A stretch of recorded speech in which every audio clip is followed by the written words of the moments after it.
नमस्कार दोस्तों, हमारे YouTube चैनल पर आप सभी का स्वागत है। आज हम आपको पढ़ाएंगे क्लास 12th का जो हिस्ट्री बुक है उससे सेकेंड चैप्टर से इम्पोर्टेंट ऑब्जेक्टिव क्वेश्चन बताएंगे। 100 प्लस क्वेश्चन ऑब्जेक्टिव बताने वाले हैं। और साथ ही साथ आपको बता दें कि 2026 तक जितना भी इम्पोर्टेंट क्वेश्चन इस चैप्टर से संबंधित पूछा है वह टोटल करवाने वाले आज हैं। टोटल 100 प्लस टोटल उसमें रहेगा, टोटल करवाएंगे। ठीक, ये चलते क्लास में शुरू से लेकर अंत तक बने रहेगा। चैप्टर का क्या नाम है देखिए, राजा, किसान और नगर, आरंभिक राज्य और अर्थव्यवस्थाएं। ठीक, इसका पहला क्वेश्चन क्या है, तमिल संगम साहित्य में अधिमई किसे कहा जाता था। यानी कि तमिल संगम साहित्य में अधिमई जो बोला जाता था वो किसको बोला जाता था। अगर आप सब जानते हैं तो उसका जवाब कमेंट बॉक्स में जरूर दीजिएगा। और 100 प्लस क्वेश्चन में आप कितना क्वेश्चन के जवाब जानते थे इसका भी जवाब कमेंट बॉक्स में जरूर दीजिएगा। ठीक, तो अधिमई बोला जाता था संगम साहित्य में, दास को बोला जाता था। किसको बोला जाता था? दास को बोला जाता था अधिमई। ठीक है, अगला क्वेश्चन ये देखिए, सेकंड नंबर का क्वेश्चन यह क्वेश्चन है कि बाण भट्ट ने हर्षचरित किस भाषा में लिखा। तो बाण भट्ट है जो कि हर्षचरित लिखे थे वो कौन भाषा में? तो याद रखिएगा संस्कृत भाषा में लिखे थे। कौन भाषा में? तो संस्कृत भाषा में। अगला क्वेश्चन है, अशोक के अभिलेखों में मुख्यतः किस लिपि का उपयोग किया गया था। यानी अशोक जो अभिलेख लिखवाया था उसमें मुख्य रूप से कौन लिपि का उपयोग किया गया था? तो ब्राह्मणी लिपि का उपयोग किया गया था। किस लिपि का? तो ब्राह्मणी लिपि का। अगला क्वेश्चन है, तक्षशिला किस महाजनपद की राजधानी थी। तो तक्षशिला जो राजधानी थी वो किसका राजधानी थी? जिसका सही जवाब है वह जो था गंधार के राजधानी था। गंधार महाजनपद की राजधानी कहाँ था? तो तक्षशिला था। कहाँ था? तक्षशिला। ठीक है, क्वेश्चन है, रोमन साम्राज्य में किस भारतीय वस्तु की भारी मांग थी। यानी कि रोमन साम्राज्य में किस भारतीय वस्तु का बहुत मांग था, बहुत मंगाते रहते थे। याद रखिएगा, मसाला मंगाते थे, कपड़ा मंगाते थे, जड़ी बूटी मंगाते थे। इनमें सभी हो जाएगा, इनमें सभी। ठीक, चलिए अगला क्वेश्चन है, अष्टध्यायी के लेखक कौन है। अष्टध्यायी किताब का नाम है और इसका जो लेखक है वह कौन है? जिसका सही जवाब होगा पाणिनि है जो कि अष्टध्यायी के लेखक हैं। कौन? तो पाणिनि अष्टध्यायी के लेखक हैं। चलिए, सातवाहन शासक किस वर्ण के थे। सातवाहन जो शासक थे वह ब्राह्मण वर्ण के थे, ब्राह्मण जाति से संबंधित थे सातवाहन शासक लोग। ठीक, अगला क्वेश्चन है, पुरी के जगन्नाथ मंदिर में मूर्ति किससे बनी है।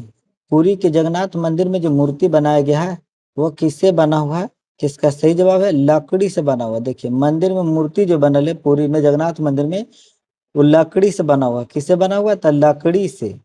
अगला क्वेश्चन है, सुकरात कहाँ के चिंतक थे। तो सुकरात जो थे कहाँ के चिंतक थे? तो यूनान के चिंतक थे। सुकरात जो है वो कहाँ के चिंतक थे? तो यूनान के चिंतक थे। अगला क्वेश्चन है, क्वेश्चन मस्त है अगला, या देखिए, कनिष्क अपने नाम के आगे क्या उपाधि लगाते थे। तो कनिष्क से जो कि अपने नाम के आगे कौन उपाधि लगाते थे? तो देवपुत्र लगाते थे। कनिष्क अपने आप को बोलते थे देवपुत्र, कि हम देवता के पुत्र हैं भाई। यह अगला क्वेश्चन है, हरिसेन ने प्रयाग प्रस्ति अभिलेख में किस शासक की प्रशंसा की। हरिसेन प्रयाग प्रस्ति अभिलेख जो लिखे उसमें किस शासक के बारे में पूरा प्रशंसा किया गया है? तो याद रखिएगा आप सब कि समुद्रगुप्त के बारे उसमें प्रशंसा किया गया है। किसके बारे? तो समुद्रगुप्त के बारे में। यह अगला क्वेश्चन है, अगला क्वेश्चन है कि गौतमी पुत्र सातकर्णी का संबंध किस राजवंश से था। तो सातकर्णी का जो संबंध था वह सातवाहन राजवंश से था। किस राजवंश से? तो सातवाहन राजवंश से। अगला क्वेश्चन है, तमिल संगम साहित्य में वेलार किसे कहा जाता था। तो तमिल संगम साहित्य में वेलार है जो कि बड़े जमींदार को कहा जाता था। किसको कहा जाता था? तो बड़े जमींदार को। अगला क्वेश्चन है यह देखिएगा, अगला क्वेश्चन है कि शिल्प उत्पादकों और व्यापारियों के संघ को क्या कहा जाता था? तो शिल्प उत्पादकों और व्यापारियों के संघ को बोला जाता था श्रेणी। क्या बोला जाता था? श्रेणी बोला जाता था। जो शिल्प उत्पादक थे और व्यापारी लोग थे उसी को बोला जाता था श्रेणी। ठीक, चलिए अगला क्वेश्चन पर आइए। यह धर्म सूत्र और धर्मशास्त्र में विवाह के कितने रूपों की मान्यता दी गई है? तो विवाह को उसमें जो मान्यता दिया गया कितने रूपों की? तब 8 रूपों का मान्यता दिया गया धर्म सूत्र और धर्मशास्त्र में। कई रूपों के? तो 8 रूप के, जिसमें 4 मान्य विवाह है, 4 अमान्य विवाह। उज्जैनी किस महाजनपद की राजधानी थी? उज्जैनी जो राजधानी था किस महाजनपद के था? तो अवंती की जो राजधानी थी वो कहाँ थी? तो उज्जैनी थी। अवंती की राजधानी कहाँ थी? तो उज्जैनी थी। अगला क्वेश्चन है, कुषाण शासक अपने नाम के आगे कौन सी उपाधि लगाते थे? यानी कुषाण शासक जो लोग थे अपने नाम के आगे लगाते थे देवपुत्र। क्या लगाते थे? तो देवपुत्र लगाते थे। अगला क्वेश्चन है, सुदर्शन झील का जीर्णोद्धार करने वाले शक राजा रुद्रदमन का काल क्या था? यानी सुदर्शन झील का जो मरम्मत करवाए थे, ठीक ना, तो शक राजा थे रुद्रदमन, वो किस काल में थे? तो इसका सही जवाब हो जाएगा दूसरी शताब्दी। किसमें थे? तो दूसरी शताब्दी में थे। ठीक है, चलिए अगला क्वेश्चन है, 5वीं सदी का मंदसौर अभिलेख जिसमें रेशम के बुनकरों की एक श्रेणी का वर्णन मिलता है वो कहाँ मिला है? यानी रेशम के बुनकरों की श्रेणी का वर्णन मिलता है वो कहाँ पर मिला है? तो इसका सही जवाब है वह जो मिला मध्य प्रदेश में मिला है। कहाँ पर मिला है? तो मध्य प्रदेश में मिला है। अगला क्वेश्चन है, चीनी तीर्थयात्री ह्वेनसांग कब भारत आया था? चीनी तीर्थयात्री जो ह्वेनसांग था वो कब भारत आया था? तो 7वीं शताब्दी में भारत आया था। चीनी के जो तीर्थयात्री था ह्वेनसांग कब भारत आया था? 7वीं शताब्दी में। किसके दरबार में आया था? तो हर्षवर्धन के दरबार में। अगला क्वेश्चन है, गंधार कला किस कला से प्रभावित थी? तो गंधार कला जो था वो किस कला से प्रभावित था? तो यूनानी कला से प्रभावित था। किस कला से? तो यूनानी कला से। अगला क्वेश्चन है कि मौर्य काल में न्यायिक अधिकारी कौन था? तो मौर्य काल में जो न्यायिक अधिकारी था वो कौन था? तो राजुक जो था वो मौर्य काल का न्यायिक अधिकारी कहलाता था। राजुक को मौर्य काल का न्यायिक अधिकारी कहा जाता था। ठीक, पौन किस धातु का सिक्का था? तो पौन जो है किस धातु का सिक्का था? तो इसका सही जवाब हो जाएगा चांदी धातु का सिक्का कहलाता था पौन। अगला क्वेश्चन है,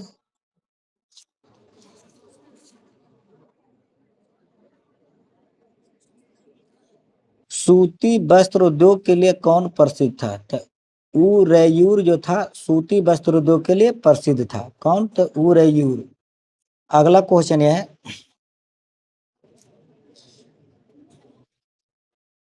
वीणा बजाते हुए सिक्के किसने जारी किए?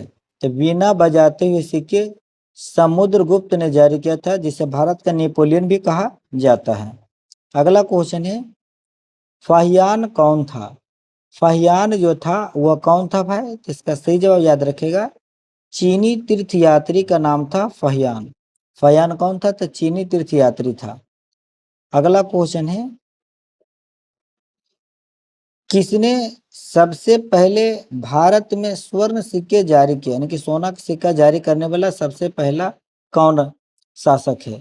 तो इसका सही जवाब याद रखेगा, हिंद यूनानियों ने सबसे पहले भारत में सोना का सिक्का जारी किया था। कौन? तो हिंद यूनानियों ने। अगला क्वेश्चन है, किसने भूमि अनुदान प्रथा प्रारंभ किया? यानी कि भूमि दान में देने का प्रथा है जो शुरू किया था। कौन शुरू किया था? तो इसका सही जवाब है सतवाहनों ने सबसे पहले भूमि अनुदान प्रथा प्रारंभ किया था। भूमि दान देने वाला प्रथा शुरू किया था सतवाहन। अगला क्वेश्चन है, मौर्य वंश का संस्थापक कौन था? तो मौर्य वंश का संस्थापक चंद्रगुप्त मौर्य था। चंद्रगुप्त मौर्य मौर्य वंश का संस्थापक था। अगला क्वेश्चन है, मौर्य वंश का अंतिम राजा कौन था? तो मौर्य वंश का अंतिम राजा वीरद्रथ था।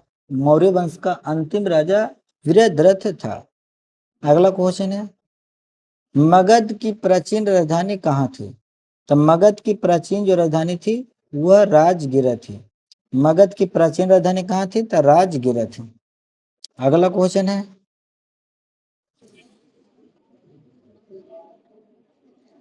देखिए क्वेश्चन है या 32 नंबर कि चौथी शताब्दी ईस्वी पूर्व मगध की राजधानी कहाँ बनाई गई थी। चौथी शताब्दी ईस्वी पूर्व जो मगध की राजधानी कहाँ बना दिया गया था, तब पाटलिपुत्र। पहले मगध की राजधानी था राजगिरा, चौथी शताब्दी ईस्वी पूर्व में मगध की राजधानी पाटलिपुत्र बना दिया गया था। अगला क्वेश्चन है, वह कौन सा पहला सम्राट था जिसने अपने अधिकारियों और राजा के लिए संदेश प्राकृतिक पत्थरों और पॉलिश किए हुए स्तंभों पर लिखवाए थे। यानी प्राकृतिक पत्थर और पॉलिश किए स्तंभ पर लिखवाते थे। कौन राजा था भाई? तो उसका सही जवाब हो जाएगा चंद्रगुप्त मौर्य। कौन राजा थे? तो चंद्रगुप्त मौर्य राजा थे। अगला क्वेश्चन है,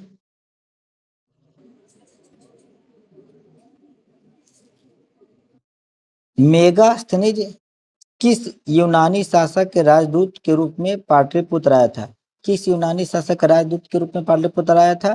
जिसका सही जवाब हो जाएगा सेल्यूकस।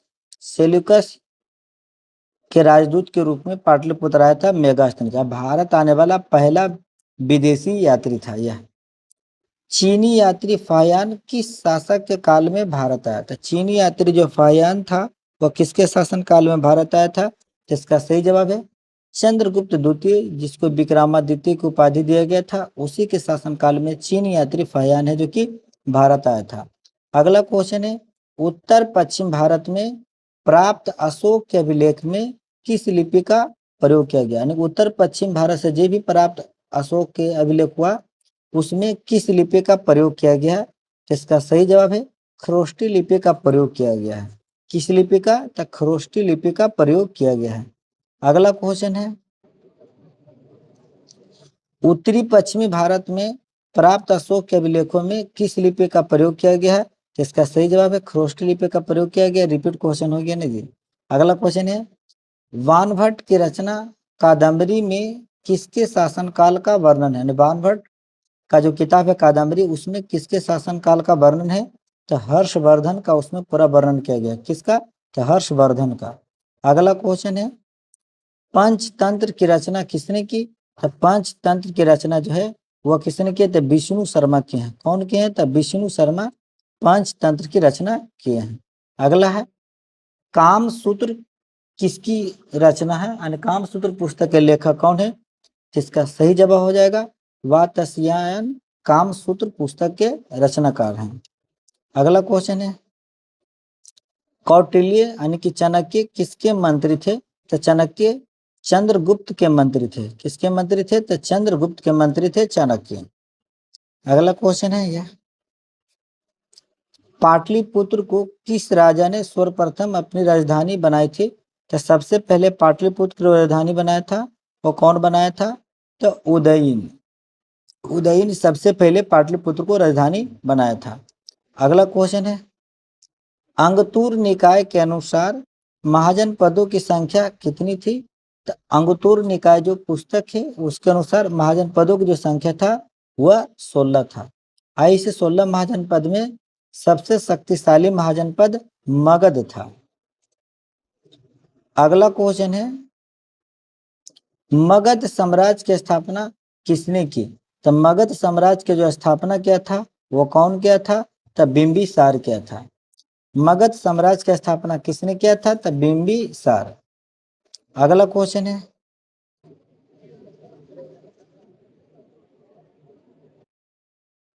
चंद्रगुप्त मौर्य का शासन काल क्या था? चंद्रगुप्त मौर्य का शासन काल क्या था? तो इसका सही जवाब है 323 ईस्वी पूर्व से 298 ईस्वी पूर्व तक चंद्रगुप्त मौर्य मगध पर शासन किया था। अगला क्वेश्चन है, विक्रमादित्य की उपाधि किस सम्राट ने ग्रहण की थी? तो विक्रमादित्य की उपाधि चंद्रगुप्त द्वितीय ने ग्रहण की थी। कौन ग्रहण किया था? तो चंद्रगुप्त द्वितीय ने विक्रमादित्य की उपाधि ग्रहण किया था। अगला क्वेश्चन है, मुद्रा राक्षस किसकी रचना है? तो मुद्रा राक्षस विशाख दत्त की रचना है। किसकी रचना है? तो विशाख दत्त की रचना मुद्रा राक्षस। अगला क्वेश्चन है, मौर्य साम्राज्य का प्रथम शासक कौन था? तो मौर्य साम्राज्य का प्रथम शासक चंद्रगुप्त मौर्य था। कौन था? तो चंद्रगुप्त मौर्य। अगला क्वेश्चन है, वेदों की संख्या कितनी है? तो वेदों की संख्या 4 है। वेदों की संख्या कितनी है? तो वेदों की संख्या 4 है। अगला क्वेश्चन है, देखिए, किस भारतीय शासक को नेपोलियन की संज्ञा दी गई है? यानी किस भारतीय शासक को नेपोलियन कहा जाता है भाई? जिसका सही जवाब है समुद्रगुप्त को भारतीय शासक है जिसको नेपोलियन कहा जाता है। अगला क्वेश्चन है, 16 महाजनपदों में सबसे शक्तिशाली महाजनपद कौन था? तो मगध जो था सबसे शक्तिशाली महाजनपद था। 16 महाजनपद में सबसे शक्तिशाली कौन था? तो मगध था। अगला क्वेश्चन है, किस शिलालेख में अशोक के कलिंग विजय का उल्लेख मिलता है? कौन शिलालेख में अशोक के कलिंग विजय का उल्लेख मिलता है? तो 13वां शिलालेख में अशोक के कलिंग विजय का उल्लेख मिलता है। अगला क्वेश्चन है, कनिष्क की राज्यारोहण तिथि है। यानी कनिष्क जब राजा बना था तो उसको मतलब जो स्वागत होता है वो कब हुआ? तो 78 ईस्वी में। कनिष्क के राज्यारोहण की तिथि कब है? तो 78 ईस्वी में। अगला क्वेश्चन है, अशोक किस वंश का शासक था? तो अशोक मौर्य वंश का शासक था। अशोक किस वंश का शासक था? तो मौर्य वंश का शासक था। अगला क्वेश्चन है,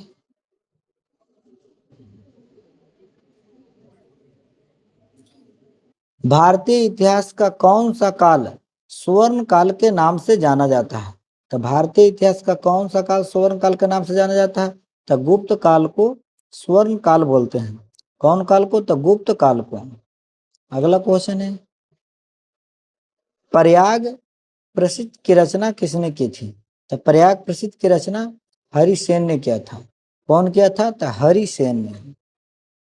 अगला क्वेश्चन यह है, मौर्यकालीन टकसाल का प्रधान कौन था? तो मौर्यकालीन टकसाल का जो प्रधान था उसका नाम था लक्षणाध्यक्ष। लक्षणाध्यक्ष नाम था मौर्यकालीन टकसाल के प्रधान का। अगला क्वेश्चन है, राजतरंगिणी के लेखक कौन थे? तो राजतरंगिणी के जो लेखक थे वो कलहन थे। राजतरंगिणी के लेखक कौन थे?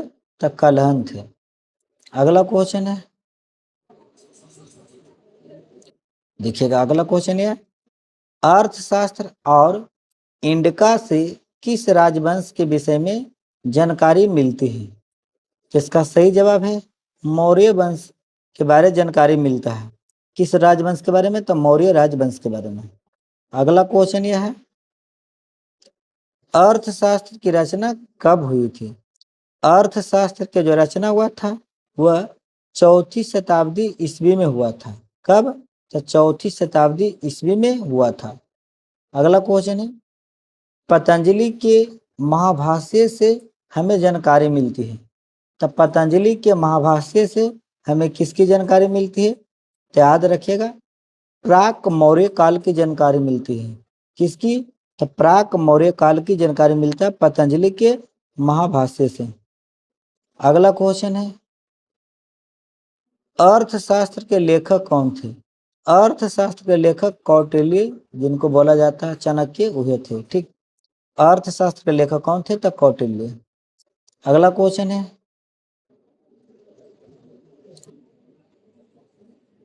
बिंबिसार का संबंध किस वंश से है? तो बिंबिसार का जो संबंध है वह है हर्यक वंश से। किस वंश से? तो हर्यक वंश से। अगला क्वेश्चन है, वज्जी को सामाजिक ग्रंथों में कहा गया है। तो वज्जी को सामाजिक ग्रंथों में गण संघ कहा गया। गण का संघ किसको कहा गया? तो वज्जी को। अगला क्वेश्चन है, जनपद शब्द का शाब्दिक अर्थ है। तो जनपद शब्द का जो शाब्दिक अर्थ होता है वो क्या होता है? तो जहां लोग अपना घर बनाते हैं, जहां लोग अपना घर बनाते हैं उसी को जनपद बोला गया। क्या बोला गया? जनपद। अगला क्वेश्चन है, पंच चिन्ह वाले सिक्के बने होते थे। तो पंचचीन वाले सिक्के हैं जो कि सोने के और चांदी के बने होते थे। ऑप्शन नंबर डी हो जाएगा कि सोना और चांदी दोनों के बने होते थे पंचचीन वाले सिक्के। अगला क्वेश्चन है, अशोक द्वारा प्रचारित बौद्ध धर्म कहाँ प्रचलित नहीं हुआ? अशोक बौद्ध धर्म के प्रचार के तक कौन जगह है जो कि बौद्ध धर्म का प्रचार नहीं हुआ था? तो इसका सही जवाब है ब्रिटेन में नहीं हुआ था, सोरिया जिसको बोलते हैं सीरिया में हुआ था, श्रीलंका में हुआ था, जापान में हुआ था, लेकिन ब्रिटेन में अशोक के बौद्ध धर्म प्रचारित नहीं हुआ था। अगला क्वेश्चन है, प्रसिद्ध ग्रंथ इंडका की रचना किसने की थी? तो इंडका पुस्तक की रचना मेगास्थनीज ने की थी। कौन की थी? तो मेगास्थनीज, जो भारत आने वाला प्रथम विदेशी यात्री था। अगला क्वेश्चन है, प्राचीन भारत में धर्म की शुरुआत किस शासक ने की थी? तो प्राचीन भारत में धर्म की शुरुआत अशोक ने की थी। कौन किया था? तो अशोक ने धर्म की शुरुआत किया था। अगला क्वेश्चन है, कलिंग युद्ध कब हुआ था? तो कलिंग युद्ध 261 ईस्वी पूर्व में हुआ था और इस युद्ध में अशोक का जीत हुआ था। अगला क्वेश्चन है, फूट डालकर विजय प्राप्त करने का कार्य सर्वप्रथम किस राजा ने किया? सबसे पहले कौन राजा है जो दो गौ से लड़वा देता था और फिर जीत जाता था? यह सबसे पहले कौन उपयोग किया था? ऐसे तो हमारे सब जाते हैं अंग्रेज किया था, लेकिन नहीं, ऐसे सबसे पहले राजा में कौन किया था? तो अजात शत्रु किया था। कौन किया था? तो अजात शत्रु। अगला क्वेश्चन है, जीवक वैद्य किस वंश के काल में था? तो जीवक वैद्य है जो कि हर्यक वंश के काल में था और बिंबिसार के दरबार में रहता था। अगला क्वेश्चन है, अपने स्वयं के खर्चे से सुदर्शन झील की मरम्मत किसने कराई? तो अपने स्वयं के खर्चे से सुदर्शन झील की मरम्मत रुद्रदमन ने कराया था। कौन कराया था? तो रुद्रदमन ने कराया था। अगला क्वेश्चन है, पाटलिपुत्र नगर की स्थापना उदयन ने किस नदी के संगम पर की? तो पाटलिपुत्र नगर की स्थापना उदयन ने इन सभी नदी के संगम पर किया। गंगा, सोन, पुनपुन तीनों नदी के संगम पर पाटलिपुत्र की स्थापना उदयन ने किया था।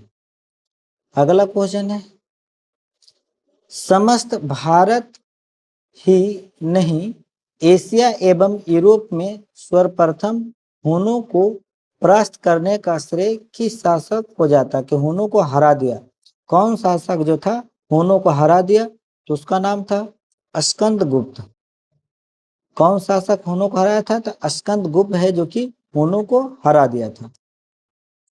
अगला क्वेश्चन है, यूरोप का समुद्रगुप्त कौन था? तो यूरोप का जो समुद्रगुप्त था वह नेपोलियन था। अब भारत का समुद्रगुप्त कौन था भाई? यानी भारत में किसको बोला जाता है समुद्रगुप्त? सॉरी, भारत का नेपोलियन किसे बोला जाता है? तो समुद्रगुप्त को। यूरोप का समुद्रगुप्त कौन था? तो नेपोलियन था। ठीक है, चलिए अगला क्वेश्चन पर आते हैं। क्वेश्चन है, किस अभिलेख में भूमिदान का उल्लेख मिलता है? मतलब भूमिदान के बारे वर्णन मिलता है किस अभिलेख में?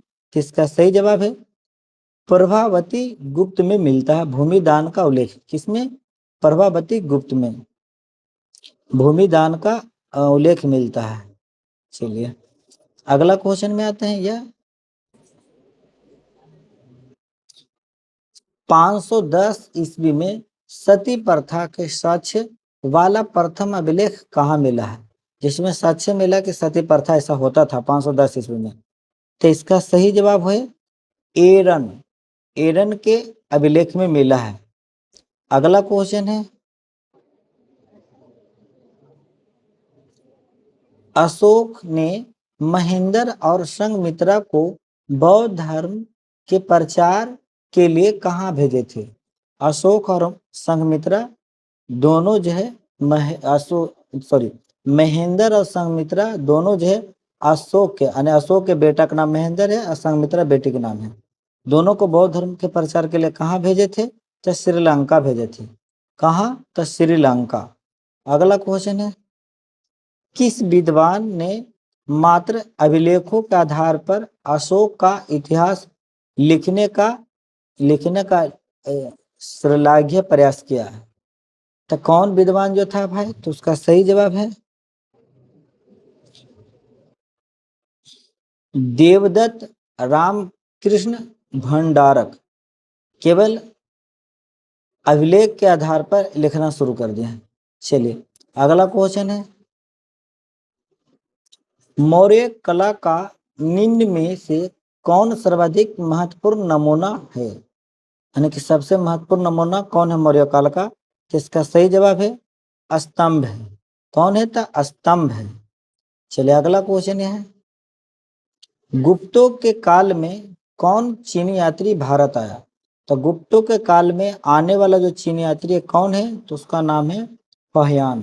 फाहियान जो है वह गुप्त शासन काल में भारत आया था। अगला क्वेश्चन है, मेगास्थनीज भारत में किसके दरबार में आया? तो मेगास्थनीज भारत में चंद्रगुप्त मौर्य के दरबार में आया था और यह सेल्यूकस निकेटर का राजदूत था। अगला क्वेश्चन है, समुद्रगुप्त की जानकारी होती है। समुद्रगुप्त की जानकारी किससे होती है?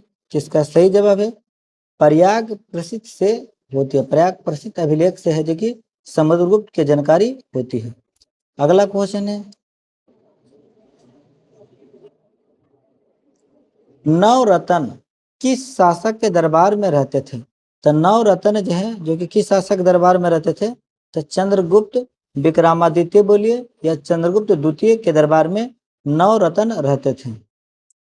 अगला क्वेश्चन है, अभिज्ञान शाकुंतलम के रचनाकार हैं। तो अभिज्ञान शाकुंतलम के रचनाकार कौन है? तो इसका सही जवाब है कालिदास हैं। कौन था? कालिदास हैं जो कि अभिज्ञान शाकुंतलम के रचनाकार हैं। अगला क्वेश्चन है, प्राचीन भारत में अभिलेखों की शुरुआत किस शासक ने की? यानी अभिलेख लिखने का जो शुरुआत किए सबसे पहले कौन किए? तो इसका सही जवाब है कि सबसे पहले अभिलेख लिखने का जो शुरुआत किया था कौन? तो अशोक ने किया था। कौन? तो अशोक ने। अगला क्वेश्चन है, किस शासक को प्रियदर्शी कहा गया है? तो किस शासक को प्रियदर्शी कहा गया? तो अशोक को प्रियदर्शी कहा गया है। अगला क्वेश्चन है, मेगास्थनीज ने अपने यात्रा वृत्तांत में भारत के समाजों को कितने वर्गों में विभाजित किया है? तो मेगास्थनीज है जो अपने यात्रा वृत्तांत में भारत को जो बांटा है कई वर्ग में बांटा है? तो इसका सही जवाब है 7 वर्ग में बांटा है। कई वर्ग में? तो 7 वर्ग में। अगला क्वेश्चन है, एलोरा में कैलाश मंदिर किस राजवंश ने निर्मित कराया? तो एलोरा में कैलाश मंदिर जो निर्माण कराया था वो कौन करवाया था? तो राष्ट्रकूट ने करवाया था एलोरा में कैलाश मंदिर का निर्माण। अगला क्वेश्चन है, तक्षशिला विश्वविद्यालय कहाँ स्थित था? तो तक्षशिला विश्वविद्यालय पाकिस्तान में स्थित था। कहाँ? पाकिस्तान में। अगला क्वेश्चन है, बौद्ध और जैन ग्रंथों में महाजन पदों की संख्या कितनी थी? तो बौद्ध और जैन ग्रंथ में देखा जाए दोनों में तो महाजन पदों की जो संख्या थी वह 16 थी। इसमें सबसे शक्तिशाली महाजन पद मगध था। अगला क्वेश्चन है, कादम्बरी के लेखक कौन है? तो कादम्बरी के जो लेखक हैं वह हैं बाणभट्ट। बाणभट्ट हर्षवर्धन के दरबार में कवि थे। कादम्बरी के लेखक ये हैं। अगला क्वेश्चन है, किस ग्रंथ में 16 महाजन पदों का उल्लेख मिलता है? किस ग्रंथ में 16 महाजन पदों का उल्लेख मिलता है? तो इसका सही जवाब हो जाएगा अंगुत्तुर निकाय भागवती सूत्र। दोनों ग्रंथ में है जो कि 16 महाजन पदों का उल्लेख मिलता है। अगला क्वेश्चन है, कौशल महाजनपद किस नदी के किनारे स्थित था? तो कौशल महाजनपद जो था कौन नदी किनारे था? तो सरयू नदी के किनारे था कौशल महाजनपद। अगला क्वेश्चन है, इंद्रप्रस्थ किस महाजनपद की राजधानी थी? इंद्रप्रस्थ जो था किस महाजनपद की राजधानी था? जिसका सही जवाब है कुरु की राजधानी जो था इंद्रप्रस्थ था। कुरु की राजधानी कहाँ था? तो इंद्रप्रस्थ। अगला क्वेश्चन है, अशोक के अभिलेख किस भाषा में है? तो अशोक के अभिलेख जो है वह है प्राकृत भाषा में। कौन भाषा में? तो प्राकृत भाषा में, जो कि अशोक के अभिलेख हैं। अगला क्वेश्चन है, चंडाल अप्रिसय माने जाते थे। जब भी वे नगर में आते थे तो उन्हें लकड़ी की आवाज करने आना पड़ता था ताकि लोग उन्हें देखने के दोष से बच सके। यह कथन किसका है? तो बोले कि चंडाल जब आते थे तो लकड़ी से उनको आवाज करना पड़ता था ताकि उसको कोई नहीं देखे। यह कथन किसका है? यह है जो कि फाहियान का कथन है। किसका कथन है? तो फाहियान का। अगला क्वेश्चन है, हेन सॉन्ग किस देश का यात्री था? तो हेन सॉन्ग जो था वह जो चीन के यात्री था। कहाँ के यात्री था? तो चीन के यात्री था। अगला क्वेश्चन है, ये देखिए, अगला क्वेश्चन यह है कि मौर्य काल का प्रसिद्ध यूनानी यात्री कौन था? तो मौर्य काल का प्रसिद्ध यूनानी यात्री जो था वह जो था मेगास्थनीज था, जो सिलुकस निकेटर का राजदूत था। अगला क्वेश्चन है, मेगास्थनीज कौन था? तो मेगास्थनीज जो था वह राजदूत था। किसका राजदूत था? तो सेलुकस निकेटर का। अगला क्वेश्चन है, यात्रियों का राजकुमार किसे कहा गया है? तो यात्रियों का राजकुमार है जो कि किसको कहा जाता है भाई? तो इसका सही जवाब है, हेन सॉन्ग को यात्रियों का राजकुमार कहा गया है। यह भारत में 14 बरस तक रहा था और हर्षवर्धन के समय भारत आया था। कहाँ से? तो चीन से। यात्रियों का राजकुमार इसी कहा गया। 14 बरस तक भारत में रहा था, याद रखेगा। हर्षवर्धन के शासनकाल में ही भारत आया था। अगला क्वेश्चन है, निम्नलिखित विद्वानों में से कौन सा सर्वप्रथम भारत आया? तो सबसे पहले भारत आने वाला, यहाँ 4 विद्वान में से सबसे पहले भारत कौन आया था? तफाहयान है जो कि सबसे पहले भारत आया था। कौन? तफाहयान। अगला क्वेश्चन है और आज के क्लास का लास्ट क्वेश्चन है यह, चोलों की सबसे छोटी प्रशासनिक इकाई कौन थी? ऊर था कि मंडलम था कि वलनाडु था कि कुर्रम था? चलिए इसका जवाब आप सब खुद कमेंट बॉक्स में दीजिएगा। चलिए ये क्वेश्चन आपके ऊपर छोड़ देते हैं और आप सब इसका जवाब जरूर कमेंट बॉक्स में दीजिएगा। ठीक, फिर आपसे मुलाकात होगा अगली क्लास में। लेकिन अभी तक हमारे चैनल को सब्सक्राइब नहीं किए तो जल्दी से सब्सक्राइब जरूर कर लीजिए और लाइक कीजिए और कम से कम अपने 4 दोस्त के पास जरूर भेजिए जो आर्ट्स पेपर के तैयारी कर रहे हैं। उनके पास जरूर ये वीडियो को शेयर कीजिए। ठीक, फिर आपसे मुलाकात होगा अगले वीडियो में। आज के लिए बस इतना ही। बाय बाय, टाटा, जय हिंद, वंदे मातरम।